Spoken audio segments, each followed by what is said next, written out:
Hello, my name is Dwayne Kimball, owner and founder of KMD89 VA Claims Consulting, Leave No Vet Behind, and also I'm a United States Army veteran. Today I'm bringing you another educational video as it pertains to the VA disability compensation claims process. Today I'm going to be discussing if you're 100% permanent total or you've been granted individual unemployability, also known as IU, with Chapter 35 benefits, can you still be employed? But as always, before we get into today's video, make sure you like, subscribe, hit that notification button, and don't forget to share this video with your fellow veterans. Also, you can follow me on LinkedIn, Facebook, Instagram, and Twitter. So today's video, if you're 100% permanent total or you've been granted service connection for individual unemployability with Chapter 35, can you still work? Been getting a lot of questions for veterans and they're still confused. So we're going to clarify it and clear anything up today. So let's just take 100% permanent total. If you're 100% permanent total, yes, you can still work. You could have gainful employment. It's not a problem. There's no recertification or anything like that. All right. Now, individual unemployability, when you're service connected for individual employability, also known as IU, with Chapter 35/PNT, it's a little bit different, okay? So I'm going to share some slides with you so you can understand how the VAs do their certification, things that they're looking at, okay? So slide number one. Here in slide number one, you have an M21 reference, okay? And M21 is not law. I like to use it because it's easier to search. I've showed veterans that attended one of my roundtables how to conduct searches in the M21, how to go into M21 and subscribe to get notification of updates. And what I like about the M21 is, one, like I said earlier, it's easy to search and it'll give you some court cases, if there are any, that are related to the M21 that you're looking at in the 38 CFR, Code of Federal Regulations, okay? So I'm going to share a few slides with you, but as always, I always encourage the veteran to go out and continue to do their research, okay? Because some of these references could change, 38 CFRs could change, there could be some additional court cases, all right? So I'm not going to read the entire M21 reference, only what I have highlighted in red. So it reads, changes in the employability of veterans for whom entitlement to individual unemployability, IU, is established or monitored through a yearly Social Security Administration wage data match. A veteran who is identified as having verified earned income over the poverty level, keep that in mind because we're going to discuss it later, poverty line, and is also in receipt of IU will be sent a due process letter, a VA form 21-4140 employment questionnaire. Now that employment questionnaire is basically asking, have you had gainful employment or have you been employed over the past 12 months? Yes or no. If it's no, sign it, return it. If it's yes, I think it asks you for your wages, all right? And then at the bottom it says periodic certification of continued eligibility, C38 CFR 3.652, okay? So that's key because slide number two, what do we have? 38 CFR 3.652 periodic certification of continued eligibility, okay? It says, except as otherwise provided, individuals to whom benefits are being paid are required to certify when requested that any or all of the eligibility factors which establish entitlement to the benefit being paid continue to exist. The beneficiary will be advised at the time of the request that the certification must be furnished within 60 days from the date of the request. Therefore, and that failure to do so will result in the reduction or termination of benefits. Now, don't let that alarm you, okay? The termination the reduction or termination of benefits, all right? Whenever the VA sends you some information and they're requesting something, normally put a time limit on it, all right? Or for you to respond. So in this case, you're talking about certification and they're saying, hey, you need to respond within 60 days. Now, two things to keep in mind. One, always make sure if you have IU or just in general, make sure you have a current address and it's updated with the VA, okay? Because they may be sending out some information. It's not the VA's responsibility to track you down if you decide to move. If you move, you don't provide that information or forward an address or change that information or update it with the VA, they're going to send you a letter to that old address. And it's not their fault that you didn't get it, all right?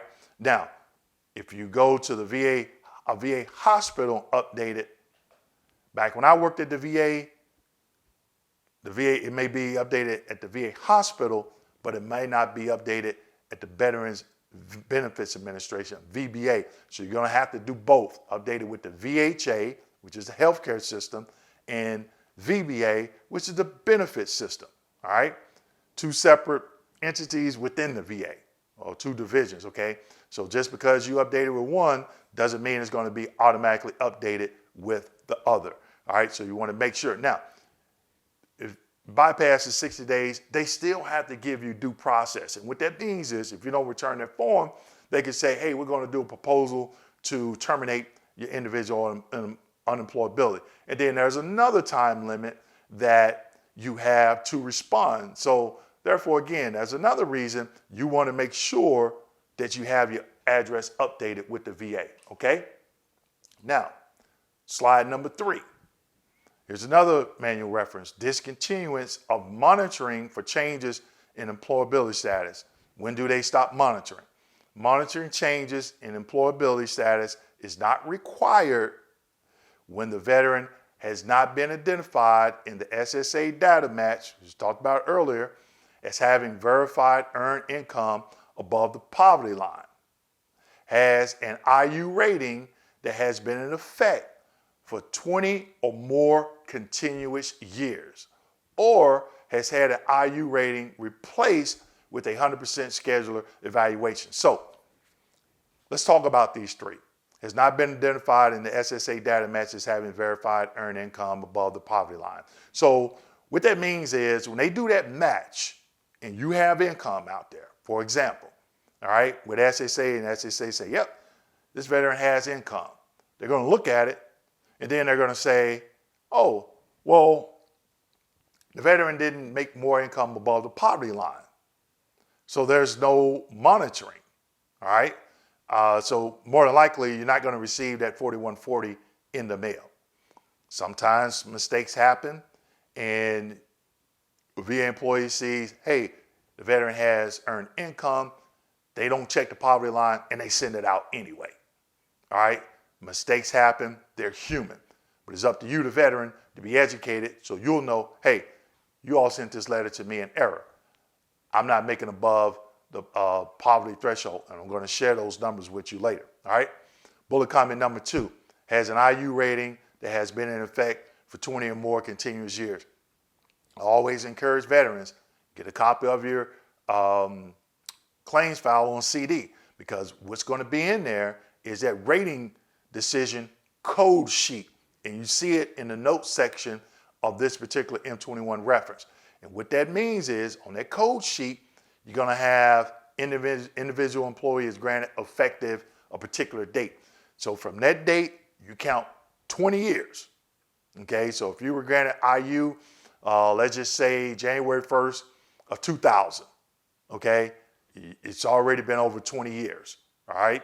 You've been at 22 years, so you'll know exactly the date. So you shouldn't be receiving that 4140 in the mail, monitoring or asking to certify if you're still unemployed or gainfully unemployed. Unemployed, I'm sorry. And then it says, has had IU rating replaced with a 100% scheduled evaluation. So 100% P&T is a greater benefit than IU, all right? Now, a lot of veterans, I've seen several veterans, a lot of veterans that are IU and they may come in for increase for a service-connected condition or claims some secondary conditions, secondary to a service-connected condition, or some new conditions related to service. And they may push them over that 95% threshold that they need to become 100% permanent and total, okay? And then the VA goes ahead and they grant that 100% and they go from there, all right? Now, the next slide. This is the poverty threshold for 2021, all right? And here you can see on the left, one person, unrelated individual, under age 65, no children. Poverty threshold is $14,097, really low, right? And if it says age 65 or older, it's even less, $12,996 if they don't have any children. Now, it goes on to give numbers for two people, householder under age 65, householder age 65 and older with one child. Oh, I'm sorry, two people, maybe their spouse or significant other, and then if they have one child, then it goes on to say 3, 4, 5, 6 people, and what those numbers looks like, all right?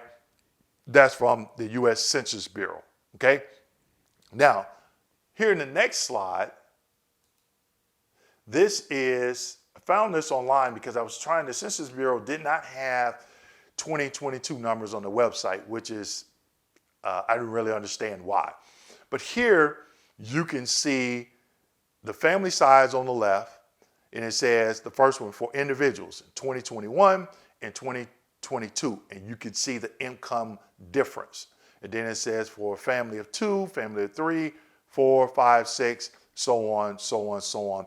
So you can see the difference from last year and this year. And these numbers, they go up each year slightly. As you can see, there's not a huge or significant difference, okay? But there is some, all right? So I just want to show you a comparison between 2021 and 2022.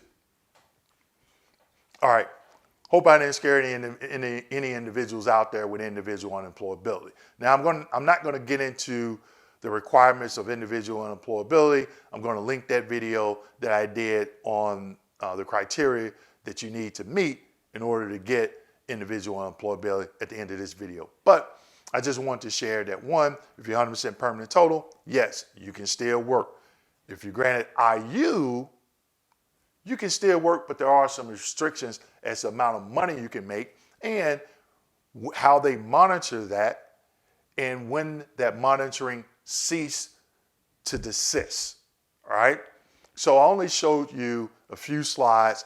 There's a lot of other information out there as it pertains to individual unemployability. And keep in mind, if for some reason you move, you always want to make sure you keep your current address updated on the healthcare side and the benefit side of the VA, because if you get one of those certification letters, if you're still under 20 years, if Social Security shows you made a little bit of money, a couple of $1,000s, you may get that 4140 in the mail, all right? And you have 60 days to return it.